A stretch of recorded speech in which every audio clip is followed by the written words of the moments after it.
মূলত আজকে নিয়ত ছিল শবে বরাত নিয়ে কিছু আলোচনা করা, কারণ শবে বরাত আমাদের সামনেই, নাকি বলেন? শবে বরাত সামনে না? বরাত মানে কি? ভাগ্য, আমাদের সামনে ভাগ্য। আমার নানি রাহিমাহুল্লাহ রাহমাতান ওয়াসিআ ছোটবেলায় গল্প করতেন, চুটকি আর কি। এক কানা অন্ধ ফকির রাস্তা দিয়ে যাচ্ছে, সামনে একটা গর্ত আছে, তো বাচ্চারা পাশে যে ফকির ফকির বাবা সামনে খানা। আমি আজকে মসজিদে বলছিলাম সামনে খানা, তো ফকির মনে করছে খানা মানে মেজবানি, বলে বাবা বরাত, বাবা বরাত, বাবা ভাগ্যটা আজকে ভালো। এখন ওই বলতে বলতে গর্তের ভিতর পড়ে গেছে বেচারা। আসলে বরাত মানে কি? ভাগ্য। এই ভাগ্য থেকে যত দুর্ভাগ্য, আমরা শবে বরাত সুন্নত, সুন্নতের আলোকে আমরা ঝগড়া দরকার নেই। কোন হুজুর কি করেছেন, আলহামদুলিল্লাহ সব হুজুর ভালো। আমরা রাসূলুল্লাহ সাল্লাল্লাহু আলাইহি ওয়াসাল্লাম কি করেছেন, সাহাবীরা কি করেছেন, এটা আমরা যাচাই করার চেষ্টা করি।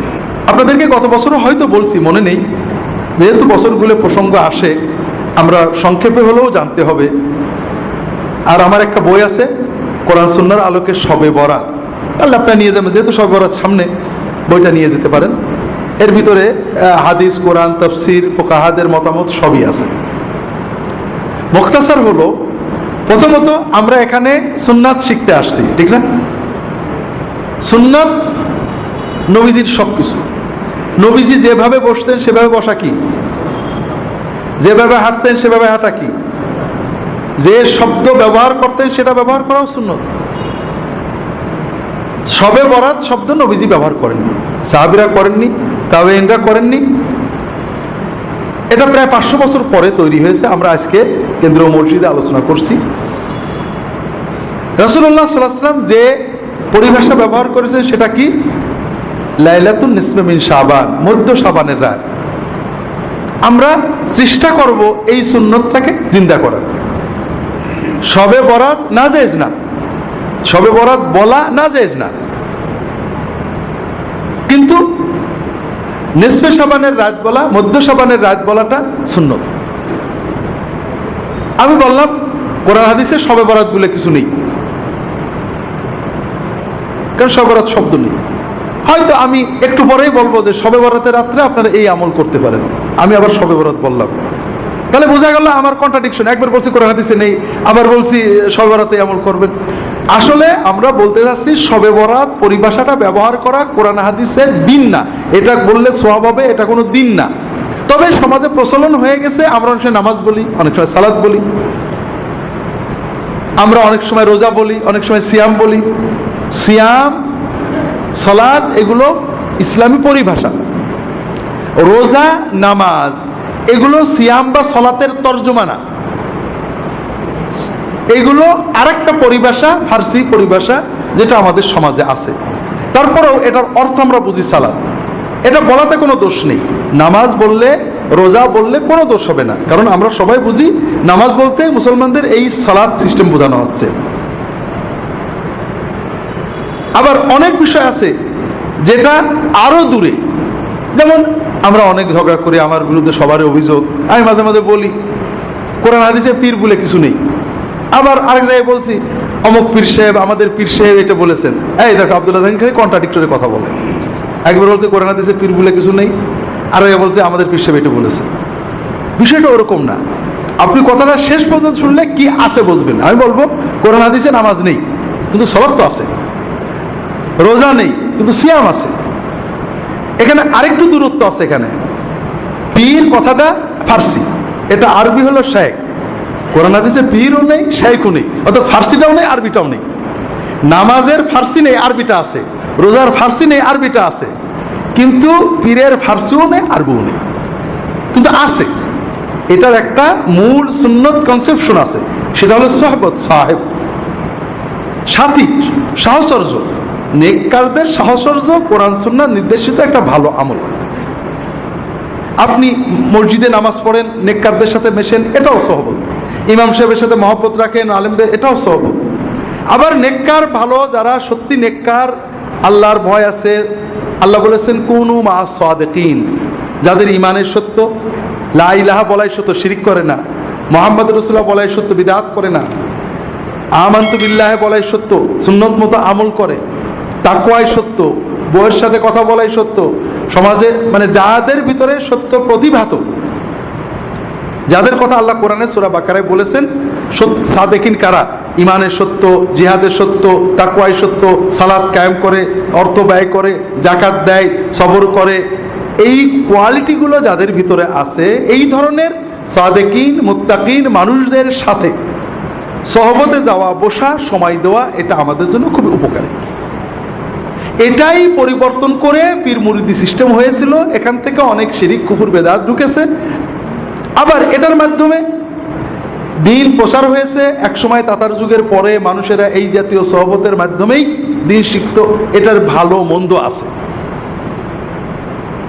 কিন্তু যেটা আমরা বলতে চাচ্ছিলাম সেটা হলো, একটা হলো কোরআনে ফার্সি নেই, আরবি আছে। যেমন নামাজ নেই, সালাত আছে, কি বলে রোজা নেই, সিয়াম আছে।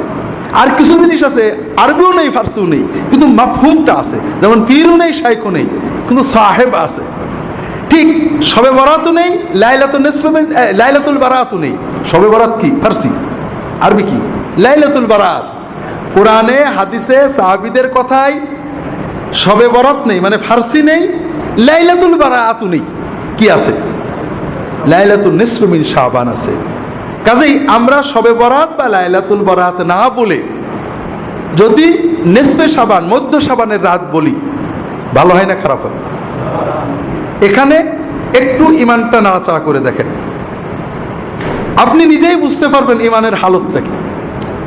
আপনি একটা তথ্য জানলেন যে রাসূলুল্লাহ সাল্লাল্লাহু আলাইহি ওয়াসাল্লাম জীবনে লাইলাতুল বারাত শব্দটা বলেননি, কিন্তু নিসফে শাবান শব্দটা বলেছেন, অনেকবারই বলেছেন, অনেকগুলো হাদিস আছে। সাহাবীরা বলেননি, তাবেঈনরা বলেননি। এই পরিভাষাটা 500 বছর পরে জন্ম, এটা বলাই কোনো দোষ নেই। কিন্তু আমি যদি নিসফে শাবানের রাত বলি, মধ্য শাবানের রাত বলি, তাহলে রাসূলুল্লাহ সাল্লাল্লাহু আলাইহি ওয়াসাল্লামের কথা মুখ দিয়ে উচ্চারণ করা হয়। আর বরাতের রাত বলি, শবে বরাত বলি, তাহলে এটা হয় না। এখন আমি কোনটা বলবো? কোনটা বললে আমার ধর্মীয় অনুভূতিটা মানে শক্ত হচ্ছে? এখানে 3 শ্রেণীর মানুষ পাওয়া যাবে। কয় শ্রেণী? এক শ্রেণী বলবে, আচ্ছা দেখি চেক করে, সবাই শবে বরাত বলে, আবার শুনছি নবীজি বলেননি, দেখি হাদিসে বা অন্তত সাহাবীদের যুগে শবে বরাত বা আরবি লাইলাতুল বারাতটা পাওয়া যায় কিনা। খুঁজে চেক টেক করে যদি পাই ভালো, নইলে শেষ নিসফে শাবান মেনে নিল। এই লোকটা ভালো কাজ করলো। আর একজন বলল, আব্দুল্লাহ জাহাঙ্গীর বলছেন নেই, আন্দাজে তো আর বলিনি, যাক আমি এখন তো নিসফে শাবান বলবো, মধ্য শাবানের রাত বলবো, শবে বরাত আর বলবো না, মুখ দিয়ে বেরোয় গেলে যাবে। তবে নিসফে শাবান বললে একটু খুশি লাগে, আলহামদুলিল্লাহ আমার একটা সুন্নত শব্দ বললাম। শবে বরাত বেরিয়ে গেলে অভ্যাস মতো বেরিয়ে গেছে, কি করা যাবে। এই লোকটা হালকা ভালো করলো, আগেরটা বেশি ভালো করলো, চেক করে যাচাই বাছাই করে নিল, এটা আমার উপর পূর্ণ আস্থা রাখলো, এটা ভালো না। সব কথা চেক টেক করে নেওয়া ভালো। তৃতীয় আর এক শ্রেণীর মানুষ, আপনি এই কথাটা, আমি নয়, আপনি কালকে এই কথাটা অনেকের কাছে বলবেন, আর এক শ্রেণীর মানুষ বলবেন, হ্যাঁ এত লোকে বলে কিছু বলে, সব কি নবীর মতো বলতে, এই যে আমরা রোজা বলি, নামাজ বলি, এন বলি, তেন বলি, এই বলি, সেই বলি, সব কি নবীর কায়দায় বলতে হবে নাকি? এইরকম লোক আছে না নেই? হয়তো আমাদের এখানেও তো একজন এরকম চিন্তা করছেন। ভাইরা, আপনি কাকে ধাক্কা মারলেন? আব্দুল্লাহ জাহাঙ্গীরকে। আপনি কোন জিনিসটাকে অচল বলে, মানব না বলে অবজ্ঞা ভরে ফেলে দিলেন, সেটা কি? নবীজি সাল্লাল্লাহু আলাইহি ওয়াসাল্লামের একটা শব্দ, তার একটা সুন্নাত। তাহলে আপনার ঈমান, আপনি একটু ঘষা মাজা করে দেখেন, আপনি কি কাম করলেন? আপনি কোন জিনিসটাকে অবজ্ঞা করলেন? আপনি তো আমাকে অবজ্ঞা করেননি, আপনি মুহাম্মদুর রাসূলুল্লাহ সাল্লাল্লাহু আলাইহি ওয়াসাল্লামের কথার মতো কথা বলতে আপত্তি করলেন। আপনার সমাজের প্রচলিত কথাটাকে মুহাম্মদ সাল্লাল্লাহু আলাইহি ওয়াসাল্লামের কথার চেয়ে জোর দিলেন। এটা আপনি ভালো করলেন না, আপনি আপনার ঈমানের ক্ষতি করলেন, আমার তো কিছু করলেন না। আপনাদের এজন্য বারবার আবারও বলি, আমাদের এখানে আমরা নিয়মিত, আপনারা আসেন, একদিনে সব শেখাবো এরকম নয়, প্রশ্নোত্তর হবে, আমরা প্রশ্নের মাধ্যমে অনেক কিছু জানবো। তবে সবচেয়ে বড় চিন্তা, অনেক সুন্নত আমাকে বলে, স্যার আপনার এখানে তো অনেক সুন্নত নেই, অনেক সুন্নত নেই, মানে কিছু কিছু বিষয় আছে, মানে আপনি গাড়িতে চলেন, ঘোড়ায় চলেন না, সুন্নত নেই। তো ভাইরা আমি গাড়ি চলাটাকে অত উত্তম, আমি ঘোড়ায় চড়তে পারলে খুশি, আমি পারি না তাই করি। কিন্তু আমি বিশ্বাস করি যে আমি চড়াটাও যদি নবীজির মতো হতো নিঃসন্দেহে ভালো হতো। কথা হলো যে একটা হলো আমার চেতনা, বিশ্বাস যে মুহাম্মদ সাল্লাল্লাহু আলাইহি ওয়াসাল্লামের চেয়ে বড় আর কিছু হতে পারে না।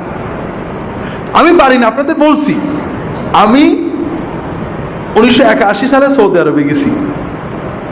ও দেশে তেলটা প্রথম তেল নিয়ে যেতাম, সরিষার তেল, নারকেলের তেল, ডিব্বা টিব্বা ভরে নিয়ে যেতাম। তেল তখন এত পাওয়া যেত না, খুব ঝামেলা হতো। আমি তেল মাখার অভ্যাসটা নষ্ট হয়ে গেল, আমি এখন মাথায় তেল মাখতে পারি না। ওদের 40 বছর হয়ে গেল মাথায় আমি তেল মাখি না, তেল মাখলে বরং অস্বস্তি লাগে। এই কথাটা আমি বলছি আমার এক ছোট ভাইকে, মৌলানা ইদ্রিস রাহিমাহুল্লাহ, মারা গেছে, আপনারা জানেন কত হয়েছে। বলল ভাই রাসূলুল্লাহ সাল্লাল্লাহু আলাইহি ওয়াসাল্লাম কিন্তু তেল মাখতেন, আমি কি করব? উনি মাখতেন, ছিল আমার না মাখাটাই ভালো, এটা বলবো? তাহলে বোঝা যায় আমার ইমানে গড়বড়ি আছে। আমি বললাম যে নিঃসন্দেহে তেল মাখা ভালো, আমি যে মাখতে পারি না, অস্বস্তি লাগে, এটা আমার খারাপ। রাসূলুল্লাহ সাল্লাল্লাহু আলাইহি ওয়াসাল্লাম যেটা করেছে নিঃসন্দেহে সেটা।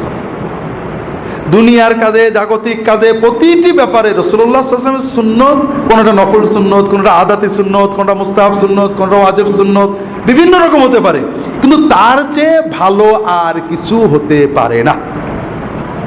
আমি চুলগুলো ছোট করে রাখছি, আমি চুল কি টুপি পাগড়ি পরে জামে মসজিদে যাই, কখন খুলবো মাথায় খুব গরম লাগে, কখন খুলবো কখন, টুপি পরে ফুটো ফুটোওয়ালা, ভারী টুপি পরলে সুন্দর, টুপি পরলে মাথা গরম হয়ে যায়। চুল তো বড় বেশি রাখতে পারি না, রাখলে আবার কাটতে হয়। এখন আমি কি এই ছোট চুলে রাখাটাকে যুক্তি তর্ক দিয়ে উত্তম বলবো? একজন লোক ভাবি রেখেছে, লম্বা চুল রেখেছে, ঘাড় বন্ধ চলে গেছে, কি বিরক্তিকর। আরে নবীজি করেছেন, সেই যুগে অন্যরকম ছিল, আমি কোনটা করবো বলেন তো? আমি একিন করে বলবো নবীর সাথে যতটুকু মিল আছে ওটা নিঃসন্দেহে ভালো, কিয়ামত পর্যন্ত সবার জন্য ভালো। আমি করতে পারছি না সেটা ভিন্ন কথা, আমি পালন করতে পারছি না, এটা আমি একটা অসুবিধার জন্য পারছি না, কিন্তু আমি উত্তম মনে করব, ভালো মনে করব কোন জিনিসটাকে, যেটা রাসূলুল্লাহ সহিভাবে প্রমাণিত। এখানে আর কোনো ব্যাখ্যা দিতে আমরা যাব না, সন্দেহাতীতভাবে ওইটাই ভালো। আমি রাখতে পারছি না ভিন্ন কথা, আমি আমার ওজোর আছে, এটা নফল সুন্নত, মুস্তাহাব সুন্নত, আদাতি সুন্নত, অর্থাৎ জাগতিক সুন্নত। রাসূলুল্লাহ সাল্লাল্লাহু আলাইহি ওয়াসাল্লাম তাকিদ দেননি, নির্দেশ দেননি, অথবা গুরুত্ব দেননি, তিনি করেছেন, এটা না করলে গুনাহ হবে না। কিন্তু আমি যত যুক্তি তর্কই দিই, এমন জায়গায় যেন না যাই যে নবীজিরটা ছোট হয়ে করে ফেলার কায়দায় চলে যায়। এটা হলো সবচেয়ে ভয়ঙ্কর কথা। আমরা কি করি, দুই গ্রুপই একই রকম। কিছু মানুষ আমরা বলি নবীজি করেননি, তাতেই কাজেই বেদাত। নবীজি করেননি বলেই বেদাত হয় না, নবীজি করেননি কাজে ওটা দিন না, ওটা সুন্নত না। সুন্নতকে দিন মনে করাই, নবীজি করেননি সেটাকে দিন মনে করা বেদাত। আবার আরেক গ্রুপ নবীজি করেননি কাজেই জায়েজ, এইটা প্রমাণ করতে যে নবীর সুন্নতকে ছোট মনে করেন। এখানে আমাদের ইমানের সাথে সাংঘর্ষিক হয়ে গেল। কাজে প্রতি ক্ষেত্রে আপনারা যেটা সবসময় লক্ষ্য রাখবেন, রাসূলুল্লাহ সাল্লাল্লাহু আলাইহি ওয়াসাল্লাম থেকে কোনো সুন্নত, সেটা ফরজ সুন্নত, মুস্তাহাব সুন্নত, নফল সুন্নত, যাই হোক না কেন, যেটা বর্ণিত হবে তার বিপরীতে আপনার যুক্তি দেবেন না। আপনি যদি জানেন যে এটা সুন্নত, আলহামদুলিল্লাহ ভাই নবীর সুন্নত উত্তম, আমি পারছি না, দোয়া করেন যেন পারি। আর যদি না জানা থাকে তা কি করবেন আমি দেখব, কিন্তু নবীজির সুন্নতের বিপরীতে কোনো জিনিসকে আনবেন না, কোনো ক্ষেত্রেই না। তো যাই হোক, প্রথম যে বিষয়টা আমরা আলোচনা করলাম যে লাইলাতুন নিসফে মিন শাবান, মধ্য শাবানের রাত, এটা হলো সুন্নত পরিভাষা। আর শবে বরাত, লাইলাতুল বারাত, এটা সুন্নত নয়, এটা পরবর্তী যুগে অনেক পরে, 500 বছর পরে প্রথম আপনি রাসূলুল্লাহ সাল্লাল্লাহু আলাইহি ওয়াসাল্লাম, সাহাবী, তাবেঈন, তাবেঈন, ইমাম আবু হানিফা, শাফি, মালিক, আহমদ ইবনে হাম্বল রাহিমাহুল্লাহ, কারোর যুগে পাবেন না। অনেক পরে এসে এই পরিভাষাটা জন্ম হয়েছে।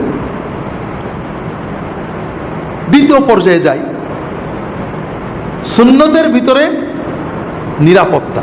সুন্নতের বাইরে যেটা, এটা বেদাত না হলেও সমস্যা তৈরি করে। যেমন শবে বরাতের ভিতরে আমরা যখন মধ্য শাবানের রাত, এটা কোনো আলাদা উত্তেজনা তৈরি করে না, কিন্তু যখনই আমি বলবো শবে বরাত, তখন আমাদের ভিতরে একটা নির্ধারিত কনসেপশন তৈরি হয়, এটা ভাগ্য রজনী। এটা মুসলমানদের ভাগ্য রজনী। এই যে ধারণাটা দিচ্ছে এটাও ঠিক না। শবে বরাত গোনা মাপের রজনী। বারাত শব্দের মূল অর্থ ছিল মুক্তি, আরবিতে যে বারাত, আমরা বাংলায় অর্থটা পাল্টে বরাত ভাগ্য হয়ে গেছে, কিন্তু আরবিতে বারাত মানে মুক্তি। শবে বরাতের রাত্রিতে আল্লাহ তাআলা বান্দাদের গোনা মাফ করেন, এটা সহিহ হাদিস দ্বারা প্রমাণিত। কিন্তু এই রাত্রিতে আল্লাহ ভাগ্য দেন, ভাগ্য লেখেন, এটা কোনো হাদিস নেই, কোনো কোরআন নেই। এ মর্মে যত হাদিস আছে সবগুলোই জাল হাদিস। তফসিরে দু একটা কথা বলা হয়েছে, কোনো তফসির কারক সমর্থন করেননি। তাহলে মধ্য শাবান বললে যে সুন্নত চেতনা আসে, শবে বরাত বা ভাগ্য রজনী বললে আমাদের ভিতরে যে চিন্তাটা আসে এটা আসলে ঠিক না। এরকম অনেক ক্ষেত্রে আছে, যেমন কোরআন হাদিসের পরিভাষা হলো ঈমান, আর তাবেঈনদের যুগ থেকেই তাবেঈনদের যুগ থেকে পরিভাষা হলো আকীদা। ঈমান বললে ঝগড়া হয় না, ওর ঈমান খারাপ বলে না, ওর আকীদা খারাপ। যদিও তাবেঈনদের যুগ থেকে আকীদা পরিভাষাটা ব্যবহার করা হচ্ছে, তারপরে ঈমান পরিভাষার ভিতরে যত প্রশস্ততা আকীদার ভিতরে তা নেই। তাসাউফ, তাসকিয়া, রাসূলুল্লাহ সাল্লাল্লাহু আলাইহি ওয়াসাল্লাম, সাহাবী, তাবেঈন, তাদের পরিভাষা ছিল তাসকিয়া, আত্মশুদ্ধি। আমরা বলি তাসাউফ। তাসকিয়া শব্দের ভিতরে যত প্রশস্ততা, উদারতা, সুন্নামুখিতা আছে, তাসাউফ বললে মনে হয় ভিন্ন কোনো একটা বোধহয় শাস্ত্র, এরকম মনে হয়। এই যে পীর এবং সাহেব, সাহেব পীর, সাহেব বললে, সাথী বললে আমার সাথী, আমার সাথী, এখানে কিন্তু কোনো অতিভক্তি জন্ম নেয় না, অমুক আমার সাথী। সাথী বলার ভিতরে অতিভক্তির প্রাবল্য আসে না। যখনই পীর বললেন তখন মনে হলো একটা বিশেষ একটা চেতনা তার দিকে যাচ্ছে। আপনি কি? আমি আব্দুল্লাহ জাহাঙ্গীরের সাথী। আব্দুল্লাহ জাহাঙ্গীর কি? আমার সাথী। এটা খুব সিম্পল কথা। এটার ভিতরে সুন্নত আছে, এটার ভিতরে মহব্বত আছে, কিন্তু অতিভক্তির কিছু নেই। সুন্নতের বাইরে যাওয়ার দরজাটা বন্ধ হয়ে গেছে।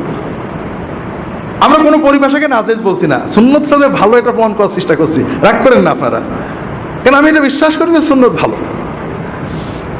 কিন্তু যখনই বললেন আব্দুল্লাহ জাহাঙ্গীর আমার কি? পীর। পীর বললেই যেন কেমন আর একটু ভক্তি ভালোবাসার প্লাবন বয়ে যেতে লাগলো, যেটা সাথীর ভিতরে ছিল না। আমি ওনার কি? মুরিদ। মুরিদ বলার সঙ্গে সঙ্গেই আপনি মুরিদ কার? আমার। মুরিদ মানে কি? চাই, আমার জান প্রাণ দিয়ে একজনকেই চাই, এই হুজুর। তো হলো নাকি? আপনি কাকে চান? কাকে চান আপনি? হ্যাঁ, আপনি আল্লাহকে চান, আমি আপনার সাথী, আল্লাহ পাওয়ার জন্য, আমল শেখার জন্য জজবা আপনি আমার সাথে থাকেন, আর কিছু না। আপনার মুরাদ তো আল্লাহ, আপনি মুরিদ হলেন আল্লাহ, আপনি চাচ্ছেন আল্লাহকে। পরিভাষা তৈরি হয়ে গেছে, হাজার হাজার লক্ষ লক্ষ দিনদার মানুষেরা বলেছেন, সব ঠিক আছে, আমরাও বলি, ব্যবহার করি। কিন্তু আমরা ব্যবহার করে করে 1 কোটি মানুষে ব্যবহার করার কারণে মুহাম্মদ সাল্লাল্লাহু আলাইহি ওয়াসাল্লামের ব্যবহারে সেটা দামি হয়ে যায় কিনা? হবে। 100 কোটি লোকে ব্যবহারের কারণে কি সেটা রাসূলুল্লাহ সাল্লাল্লাহু আলাইহি ওয়াসাল্লাম ব্যবহারে সে দামি হয়ে যাবে কিনা? না। যাই হোক, আমরা লম্বা করব না। শবে বরাতের আমল, শবে বরাতের 3টে বিষয় বোঝেন। একটা হলো শবে বরাতের রাত্রিতে, অর্থাৎ আবারও বলছি, শবে বরাত বলছি, আপনারা রাগ করেন না, নিসফে শাবানের রাত্রিতে, মধ্য শাবানের রাত্রিতে আল্লাহ তাআলা বান্দাদের গুনাহ মাফ করেন, এটা সহিহ হাদিস। ইন্নাল্লাহা লা ইয়াত্তালিউ ফি লাইলাতিন নিসফি মিন শাবান ইলা ইবাদি ফায়াগফিরু লিজামিই খালকিহি ইল্লা লিমুশরিকিন আও মুশাহিন। আল্লাহ তাআলা মধ্য শাবানের রাত্রিতে তার বান্দাদের দিকে দৃষ্টিপাত করেন। আল্লাহ মধ্য শাবানের রাত্রিতে তার বান্দাদের দিকে দৃষ্টিপাত করেন, তখন তিনি 2 শ্রেণীর মানুষ ছাড়া সকল শ্রেণীর সৃষ্টিকে মাফ করে দেন। যাদের ভিতরে শিরক আছে এবং যাদের ভিতরে হিংসা আছে, এই হিংসা এবং শিরক যাদের আছে তাদের ছাড়া বাকি সকল মানুষকে আল্লাহ মাফ করে দেন। তাহলে শবে বরাত হলো একটা কমন বোনাস।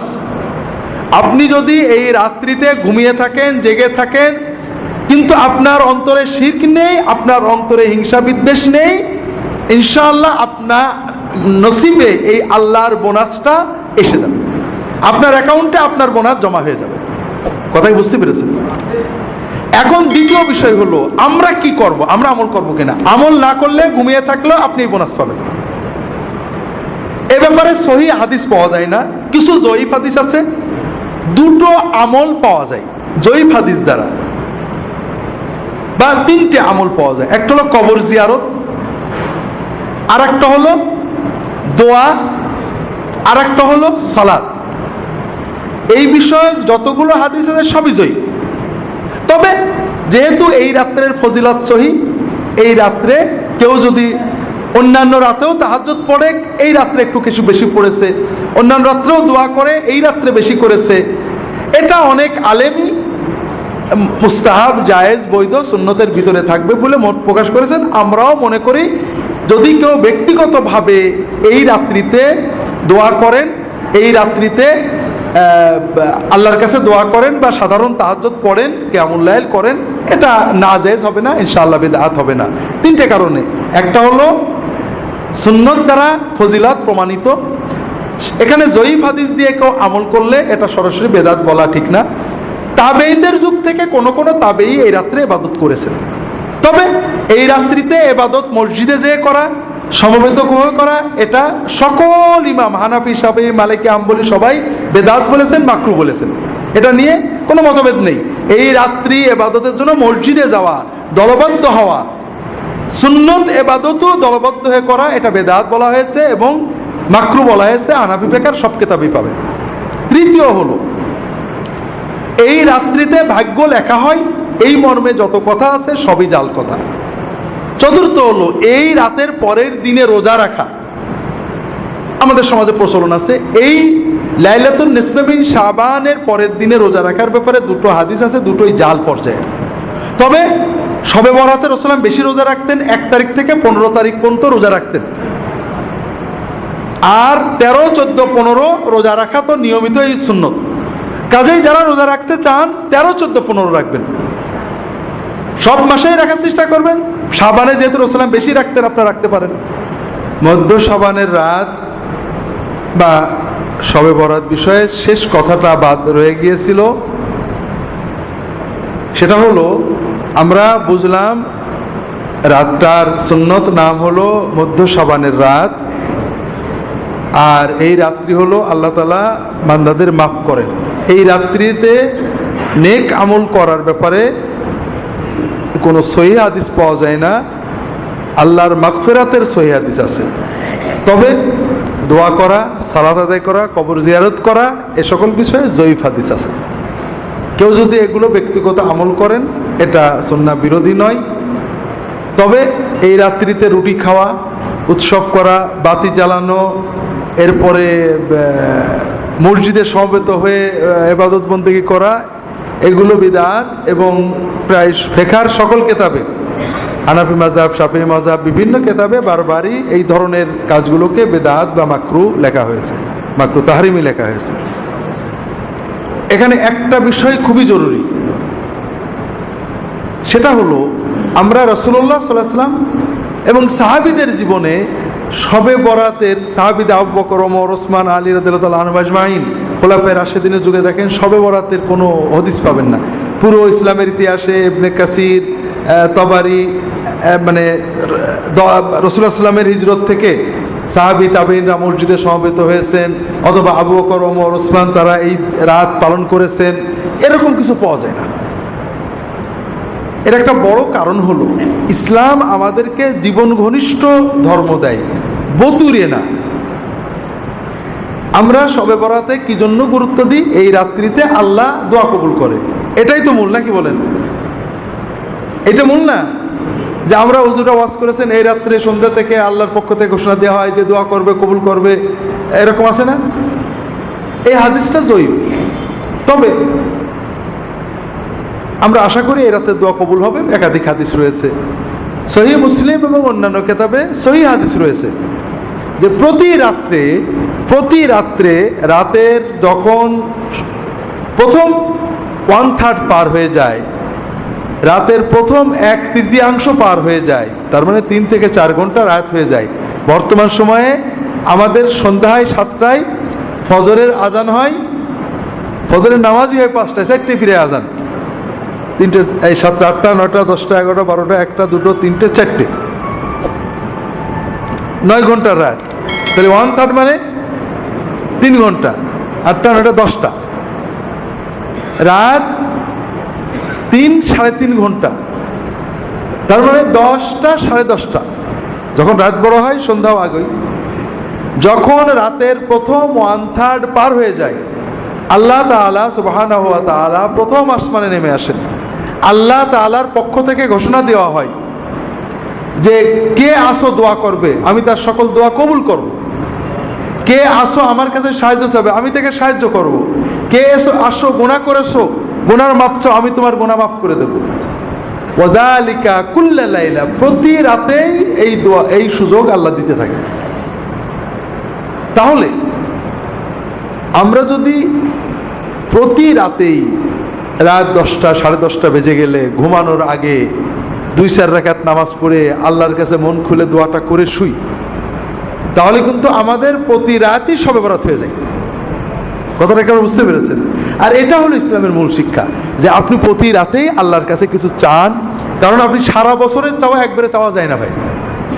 প্রতি রাতে আপনার নগদ যা আছে আল্লাহর কাছে চান, আল্লাহর কাছে মনের আবেগ জানান, আল্লাহ কবুল করবেন, আপনার জীবনটা আল্লাহমুখী হবে, আল্লাহর সাথে সম্পর্ক ঘনিষ্ঠ হবে। পাশাপাশি আলেম ওলামাদের সহবতে যেতে হবে, বইপত্র পড়তে হবে। আল্লাহ তাআলা তৌফিক দান করুন, আমিন।